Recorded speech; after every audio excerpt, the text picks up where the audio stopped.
Hey everybody, thanks for tuning in to another episode of the Comic Sam podcast. I'm your host, Dylan Jumps, and today we're going to talk about, you know what it is, the newest episode of Marvel's What If animated series.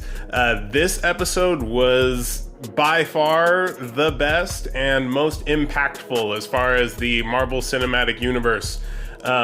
The title was What If Ultron Had Won, and I'll walk you through the significance of that in just a moment. Don't mind my all-powerful Infinity Stones. I promise to only use them for good. Let's get into it.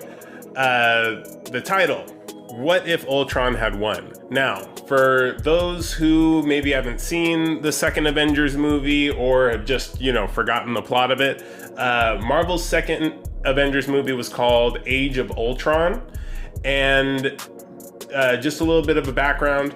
In that movie, Tony Stark was still reeling over the events of the first Avengers movie, where the alien Chitauri invaded New York City.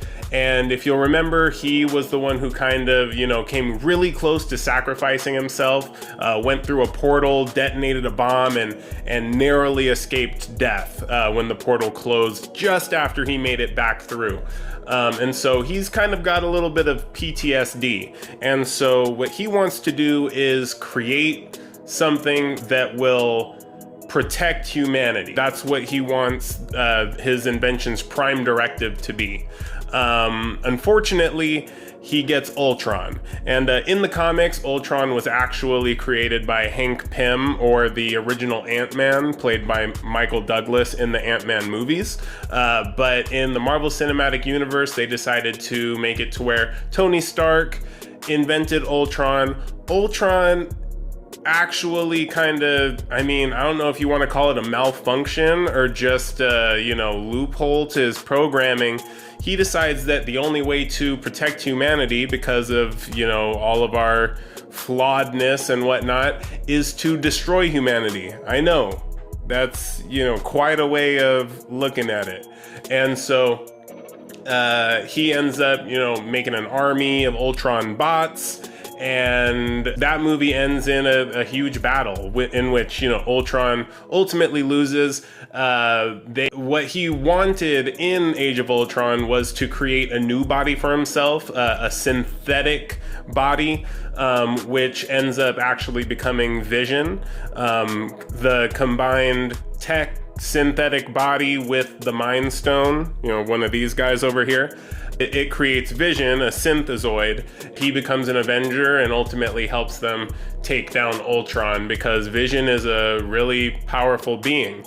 Now, so in Age of Ultron, Ultron, like I said, he loses. So in this What If episode, we take a look at what would happen if he had won. And I'm telling you, for anyone who even has an idea of what might have happened, you're not thinking big enough, because I most certainly did not expect the episode to end where it did. This is the first episode that shows kind of a cohesion between other episodes, and maybe, the last few episodes of the series will actually tie a little bit more closely together. It sets a precedent for that, at least. And yeah, honestly, this could even have effects on the Marvel Cinematic Universe live action movies. We just, with the way that this episode ended, you see some of Hawkeye in there, Black Widow. Hawkeye's got a cool robotic arm. That's not really a spoiler, it's just pretty cool.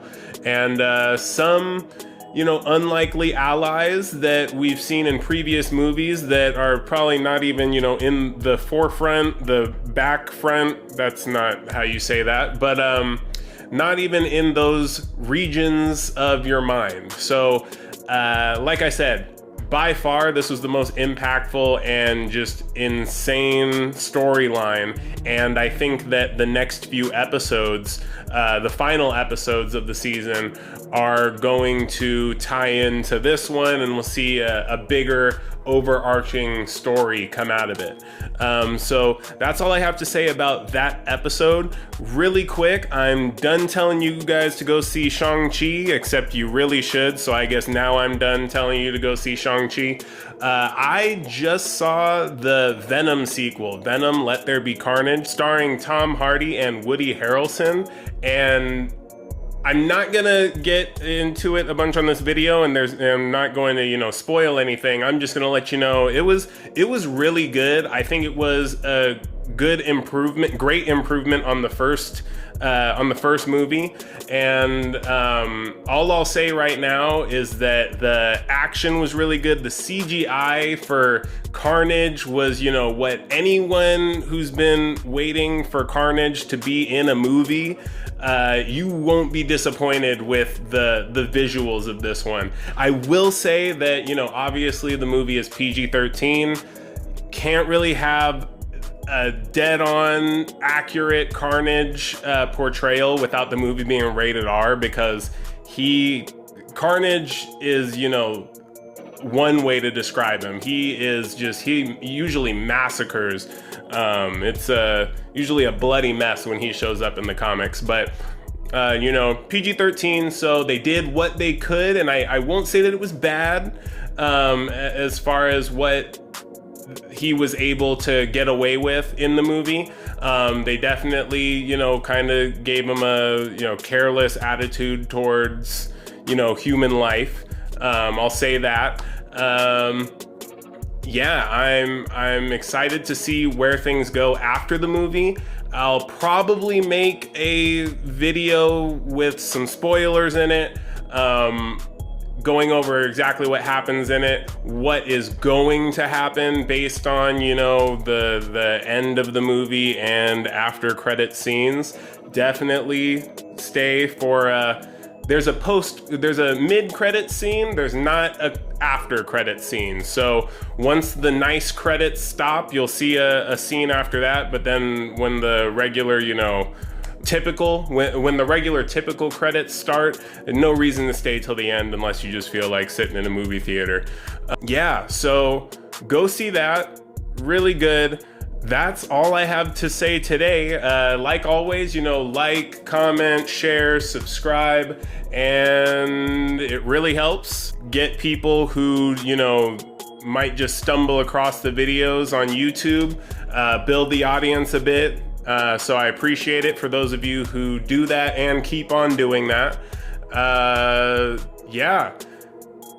Pretty soon here, we'll get back to talking about the comic books versus, how we've been talking about the animated series, television show, whatnot. And I've already pre-recorded some episodes based on comics that have been coming out, so I'm ready for that, and I hope you guys are ready for that. X-Men is getting pretty crazy, and I've got another limited series called Dark Ages that I'm really interested in sharing with y'all.